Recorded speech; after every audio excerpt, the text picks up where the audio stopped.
Lithium ion battery इस्तेमाल कर रहे हैं जो कि लेटेस्ट टेक्नोलॉजी से रास्ता है और एक अच्छा बैकअप फराम करती है। 6 किलोवाट हाइब्रिड सिस्टम आपको इंस्टॉल करने के लिए क्या कुछ चाहिए होता है और इसकी कास्ट क्या आती है और ये कितना लोड उठाता है, और यहाँ पर बुनियादी तौर पर हम इसको एलिवेटेड स्ट्रक्चर के साथ लगाने जा रहे हैं क्योंकि हमारे पास रूफ टॉप पे कुछ जगह की सिचुएशन इस तरह की है, हम गैल्वेनाइज स्ट्रक्चर नहीं लगा सकते। तो उसका तरीकाकार क्या होगा, उस पर क्या कुछ खर्च आएगा। तो बढ़ते हैं अपनी वीडियो की तरफ। अस्सलाम वालेकुम मोअज़्ज़ज़ नाज़रीन, आज हम मौजूद हैं हरीपुर के एक नवाई इलाके सराय साला में, जहाँ पर हम 6 किलोवाट का एक हाइब्रिड सिस्टम लगाने जा रहे हैं, जिसमें मोअज़्ज़ज़ नाज़रीन हम इन्वर्क्स का नेट्रॉक्स सीरीज़ का हाइब्रिड इन्वर्टर इस्तेमाल करेंगे 6 किलोवाट का, और जिसके साथ हम लिथियम आयन बैटरी पायलनटेक इस्तेमाल करने जा रहे हैं और पैनल हम यहाँ पर लॉन्गी के 545 वाट के इस्तेमाल करेंगे। मोअज़्ज़ज़ नाज़रीन, हाइब्रिड इन्वर्टर या हाइब्रिड सिस्टम का बुनियादी तौर पर यहाँ पर दो मकासद हैं। एक तो हमें ये नेट मीटरिंग की सहूलत फराम करेगा, दूसरा हमें ये in case of load shedding हमें बैकअप भी फराम करेगा। मैं हूं तैमूर खान और टिकी टेको यूट्यूब चैनल में अपने मोअज़्ज़ज़ नाज़रीन को वेलकम कहता हूं। पहले दोस्तों बढ़ते हैं अपनी वीडियो की तरफ और आपको इस डिटेल से आगाह करते हैं। इस सिस्टम में हम इन्वर्क्स का नेट्रॉक्स सीरीज़ का 6 किलोवाट का हाइब्रिड इन्वर्टर इस्तेमाल करने जा रहे हैं, जो कि फ़िल वक्त तो हम इसे as a off grid install करेंगे। इन फ्यूचर इसको हम जो है वो नेट मीटरिंग के लिए फैसिलिटी है कि हम इसको नेट मीटरिंग पे शिफ्ट कर सकते हैं।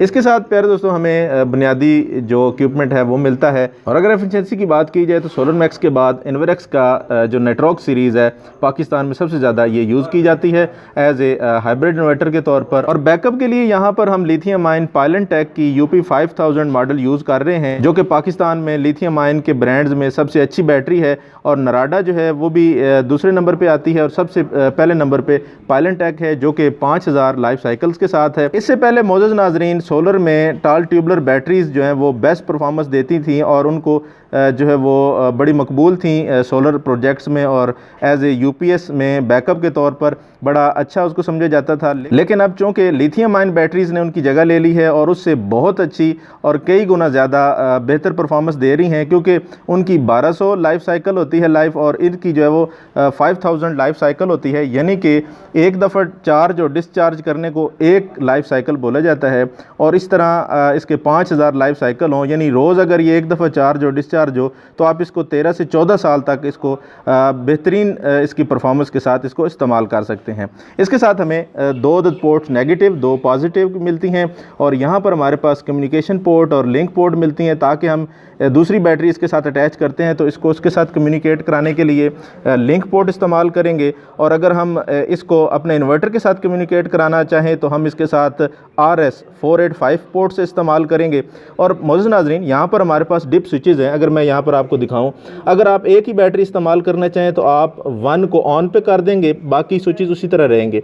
अगर मैं चाहता हूँ कि एक बैटरी यानी कि एक के अलावा 2 बैटरीज इस्तेमाल करूँ तो मैं इसको 1 पे रखूँगा, और जो दूसरी बैटरी होगी जिसको मैं एज ए स्लेव बनाना चाहता हूँ उसका 2 नंबर स्विच जो है वो प्रेस कर दूँगा। इस तरह हमारी दोनों बैटरीज आपस में कम्युनिकेट भी करेंगी और चार्जिंग और डिस्चार्जिंग जो है वो कॉमनली करेंगी। उसके बाद यहाँ पर हमारे पास एक मैनुअल ऑन ऑफ स्विच मिलता है और यहाँ पर बैटरी का लेवल इंडिकेशंस आते हैं। तो मोअज़्ज़ज़ नाज़रीन पाकिस्तान में लिथियम आयन बैटरीज में पायलनटेक जो है वो बेहतरीन ब्रांड समझा जाता है। और अगर पैनल की बात की जाए तो पैनल यहाँ पर हम लॉन्गी के 545 वाट के इस्तेमाल कर रहे हैं 8 अदद। वैसे तो आप इस सिस्टम के साथ 14 पैनल अटैच कर सकते हैं, यानी कि हमारा इन्वर्टर जो है वो 7.5 किलोवाट PV कैपेसिटी रखता है, यानी इसके साथ 14 पैनल आप PV के इन फ्यूचर ऐड कर सकते हैं। तो यहाँ पर फिलहाल हम 8 पैनल ऐड करेंगे इसके साथ। अभी मोअज़्ज़ज़ नाज़रीन हमने इन्वर्टर और सेफ्टी प्रोटेक्शन डिवाइसेस और SPDs और इनके बॉक्स और डक्ट जो है वो दीवार पे लगा दी है।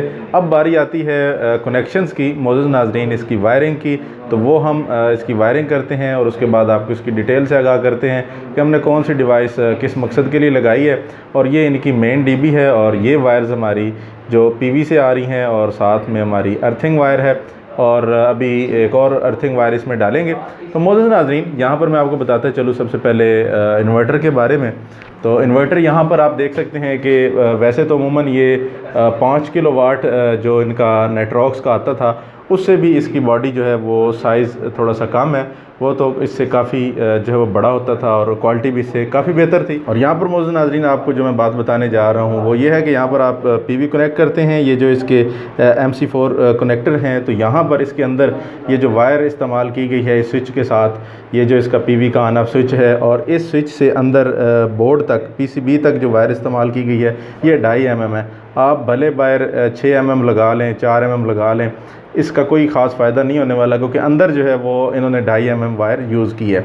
तो फाइनली हमारी वायरिंग कंप्लीट हो चुकी है। अभी आप देख सकते हैं कि हमने SPDs और सेफ्टी प्रोटेक्शन डिवाइसेस, तमाम तर ब्रेकर्स और इन्वर्टर की जो वायरिंग है वो कंप्लीट कर ली है, आप यहाँ पर देख सकते हैं। अभी बस हमने यहाँ पर बैटरी प्लेस करनी है, जो कि हम पायलनटेक लिथियम आयन बैटरी यूज़ कर रहे हैं यहाँ पर, और उसकी वायरिंग आपको दिखाते हैं और उसके बाद आपको इसकी डिटेल से वायरिंग समझाते हैं। तो ये जो हमने यहाँ पर स्टार्टिंग में जो अलग से एक खूबसूरत से बॉक्स में एक ब्रेकर लगाया है, ये अलग लगाने का मकसद ये है कि इस पूरे सिस्टम की वापडा जो है वो यहाँ से कंट्रोल हो रही है, स्विच हो रही है और प्रोटेक्शन हो रही है। यानी कि अगर आप इस सिस्टम में किसी भी किस्म का कोई फॉल्ट आता है, शॉर्ट सर्किट होता है, ताकि आपको इन ब्रेकर्स में से देखना ना पड़े कि कौन सा ब्रेकर वापडा की इनका है, और यहाँ अलग इसलिए लगाया है ताकि आप इसको उठाएं और फ़ौरन से इसको ऑफ़ कर दें, ताकि इस सिस्टम में वापडा जानी बंद हो जाए मुकम्मल तौर पर। और यहाँ पर हमने SPDs, AC SPDs और DC SPDs का बॉक्स अलग इसलिए बनाया है क्योंकि अगर किसी किस्म का शॉर्ट सर्किट होता है या सर जाती है, तो ये क्योंकि आपको मालूम होना चाहिए कि जब सर जाती है तो SPD जो है बर्न होके तमाम तर जो सर्ज होती है वो ग्राउंड कर देती है, और इस डैमेज को सेपरेट रखा इसलिए जाता है ताकि बाकी वायरिंग हमारी और बाकी हमारी डिवाइसेस इससे डैमेज ना हो। और उसके बाद हमारे पास जो हम नॉर्मली यूज़ करते हैं ब्रेकर्स और चेंज ओवर स्विचेस सोलर की प्रोजेक्ट्स में, तो इसके बारे में आपको डिटेल से बताते चलूँ। और राइट साइड पे जो सिंगल पोल AC ब्रेकर हमने इस्तेमाल किया है 20 एम्पेयर का, ये बेसिकली हमारे लाइटिंग लोड के लिए है, क्योंकि हमारा जो इन्वर्टर हम इस्तेमाल कर रहे हैं यहाँ पर ये डुअल आउटपुट है और डुअल MPPT चार्ज कंट्रोलर के साथ है, जो इसकी ख़ास बात है आम इन्वर्टर से जो इसको सेपरेट करती है। तो यहाँ पर जो 2 लोड है हमारे, और स्मार्ट लोड इसमें है हम हैंडल कर रहे हैं, और हैवी लोड हम यहाँ 32 एम्पेयर का डबल पोल ब्रेकर्स के ज़रिए स्विच भी करा रहे हैं, उसको प्रोटेक्शन भी दे रहे हैं। और यहाँ पर हमारा जो है वो 16 एम्पेयर का ब्रेकर है जो DC है डबल पोल, ये हमारी PVs की प्रोटेक्शन और स्विचिंग के लिए इस्तेमाल हो रहा है। और यहाँ पर हमारी under over voltage protection device जो मोरा की है, ये हमारे पास वोल्टेज और एम्पेयर शो करती है, और इन दोनों को जो है वो कंट्रोल भी करती है। जो रेंज हम यहाँ पर सेट करते हैं उसके दरमियान में हमारी आउटपुट को मैनेज रखती है। अगर उससे हमारी ज़्यादा या कम होते हैं वोल्टेज तो ये स्विच ऑफ करा देती है, और वापडा से आने वाली फ्लक्चुएशन से हमारे इन्वर्टर को महफूज रखती है। उसके बाद यहाँ पर हमने 2 चेंज ओवर स्विचेस लगाए हैं, जो कि नॉर्मली दोनों जो हमारी आउटपुट्स हैं उनको स्विच कराते हैं। यानी कि जो हमारा हैवी लोड है उसको स्विच सोलर टू वापडा करने के लिए ये हमने चेंज ओवर लगाया है, और राइट साइड पर जो है ये हमारे लाइटिंग लोड को स्विच कराने के लिए है। इन चेंज ओवर का बुनियादी मकसद है कि अगर इस सिस्टम में किसी किस्म का फॉल्ट आता है तो आप अपने घर का मुकम्मल लोड, यानी दोनों किस्म के लोड आप बाईपास करके, इस पूरे सिस्टम को बाईपास करके आप डायरेक्ट वापडा पे ऑपरेट करा सकते हैं। और दूसरी सूरत ये होती है, अगर आपने घर में 6 किलोवाट से ज़्यादा का लोड चलाना है तो आप इस सिस्टम को बाईपास करके डायरेक्ट वापडा पे चला सकते हैं। और अगर इन्वर्टर के अंदर मैं कनेक्शंस आपको दिखाता चलूँ तो यहाँ पर हमारी ग्रिड इन हो रही है, जो हम इन्वर्टर को वापडा दे रहे हैं, और ये हमारा जो है वो लाइटिंग लोड है, और ये हमारा हैवी लोड है। और यहाँ पर ये कम्युनिकेशन की हमारे पास RS485 केबल है, और यहाँ पर हमारे पास CTs की वायर है, यहाँ पर हमारी बैटरीज की वायर यहाँ पर कनेक्ट हुई है, और नीचे यहाँ पर हमने स्ट्रिंग 1 को यूज़ करते हुए, फिलहाल चूँकि हम एक ही स्ट्रिंग इस्तेमाल कर रहे हैं तो इसलिए हमने यहाँ पर एक स्ट्रिंग इस्तेमाल करते हुए PV के कनेक्शन किए हैं। और स्ट्रक्चर के लिए प्यारे दोस्तों यहाँ पर हम एलिवेटर स्ट्रक्चर बना रहे हैं 1.5 बाई 1.5 के स्क्वायर पाइप से, और जो कि हम यहाँ पर लोकल फैब्रिकेटर से खिदमात हासिल कर रहे हैं। और मौजूद नाज़रीन, सबसे इंपॉर्टेंट चीज़ यहाँ पर यह है कि लिथियम आयन को आपने सिस्टम के साथ कनेक्ट कैसे करना है, तो यहाँ पर मैं आपको दिखाते चलूँ। तो यहाँ पर हमने इसकी पॉजिटिव वायर कनेक्ट कर दी है, ये वायर इसके साथ बिल्ट इन इसके बॉक्स में आती है। जिसके साथ थिम्बल ऑलरेडी लगा हुआ होता है और यहाँ पर ये नेगेटिव है, तो इन स्क्रू के ज़रिए इनको यहाँ पर टाइट कर देना है। और यहाँ पर आप इस केबल की क्वालिटी भी देख सकते हैं, बड़ी फ़ाइन फिनिशिंग और बेहतरीन क्वालिटी की है। उसके बाद यहाँ पर अगर मैं वायर्स की कनेक्शन की बात करूँ तो यहाँ पर हमने इसकी बॉडी के साथ अर्थ वायर कनेक्ट कर दी है, इसके जो अर्थिंग का पॉइंट था उसके साथ। और उसके बाद यहाँ पर हम इसकी कम्युनिकेशन जो वायर है RJ45 के साथ वो यहाँ पर हम लगा देंगे। उसके बाद यहाँ पर हमारी पॉजिटिव और नेगेटिव वायर की कनेक्टिविटी की बात आती है। तो यहाँ पर जैसे कि मैंने आपको वीडियो के शुरू में बताया कि 2 पॉजिटिव पॉइंट्स हैं और 2 नेगेटिव पॉइंट्स हैं। तो यहाँ पर आप किसी भी एक पॉइंट के ऊपर इसकी जो पॉजिटिव वायर है उसको आपने लगा देना है। इसका जो थिम्बल है वो कुछ इस तरह से है कि यहाँ पर आपने इसको प्रेस करना है, छोटी सी इस नाब को, तो प्रेस करके आप इसको यूँ लगाएंगे तो यहाँ पर ये लॉक हो जाएगा। और इसी तरह आपने नेगेटिव पे भी इसकी दूसरी वायर को इसी तरह इस बटन को पुश करके आपने इसको कनेक्ट कर देना है। और स्ट्रक्चर के बारे में आपको बताते चलूँ तो ये स्ट्रक्चर हमने यहीं के लोकल फैब्रिकेटर से बनवाया है, जो कि 3 बाई 3 के स्क्वायर पाइप से जो है वो इसके फुट्स बनाए हैं और 1.5 बाई 1.5 के पाइप से इसका फ्रेम बनाया है। और यहाँ पर आप देख सकते हैं कि इधर इसके जो है वो ब्लॉक बन जाएंगे, तो यहाँ पर ये जो है वो कवर हो जाएगा। वही जो है वो प्लेट नीचे यूज़ की है। जैसा कि आपको दिखाता चलूँ तो यहाँ पर बेस के लिए हमने C चैनल यहाँ पर फ्राहम किया था कि इसको काट के जो इसकी बेस बनाई जाए, लेकिन उन्होंने यहाँ पर आप देख सकते हैं कि एक रावल बोर्ड लगाकर उसके साथ जो है वो वेल्ड कर दिया है। तो ये फ्लाज आपने देखने होते हैं। हमारी वीडियोस बनाने का बुनियादी मकसद यही होता है कि आपको जो भी आपकी इंस्टॉलेशन है वो बेहतर से बेहतर तरीके से की जा सके, ताकि उसकी मजबूती और उसकी खूबसूरती में निखार आए।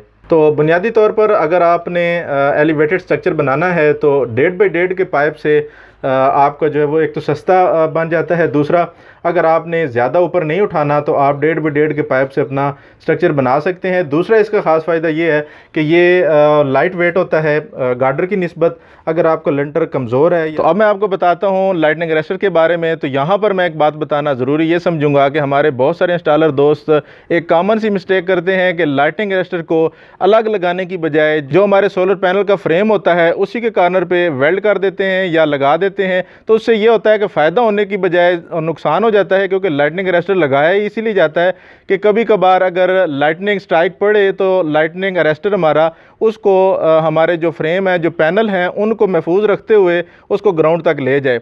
तो अगर लाइटनिंग अरेस्टर ही उसके ऊपर लगा होगा तो सारी की सारी जो लाइटनिंग है वो हमारे पैनल्स पे पड़ जाएगी और हमारा जो फ्रेम है उस पर पड़ जाएगी। उससे हमारे तमाम तर पैनल जो हैं वो डैमेज हो जाएंगे। तो प्यारे दोस्तों, ये सबसे बड़ी मिस्टेक है, इससे आपने बचना है। तमाम इंस्टॉलर दोस्त और तमाम हमारे जो क्लाइंट्स हैं जो लगाना चाह रहे हैं या जो लगा चुके हैं वो इसको दुरुस्त करा सकते हैं और दुरुस्त उनको कराना लाजमी है।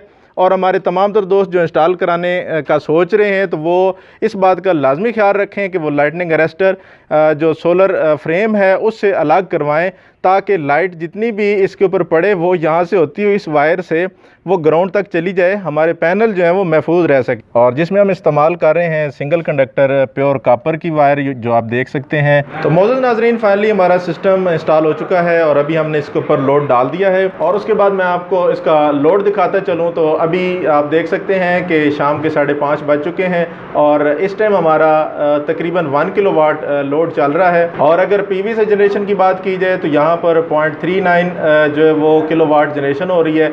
बाकी यहाँ से बैटरी से जो है वो लोड को कंप्लीट करने के लिए जो है बैटरी से पावर ले रहा है। तो यहाँ पर आप देख सकते हैं कि हमारे पास बैकअप के लिए लिथियम आयन बैटरी है, जो कि पायलनटेक जो है वो UP 5000 मॉडल है इसका। तो यहाँ पर प्यारे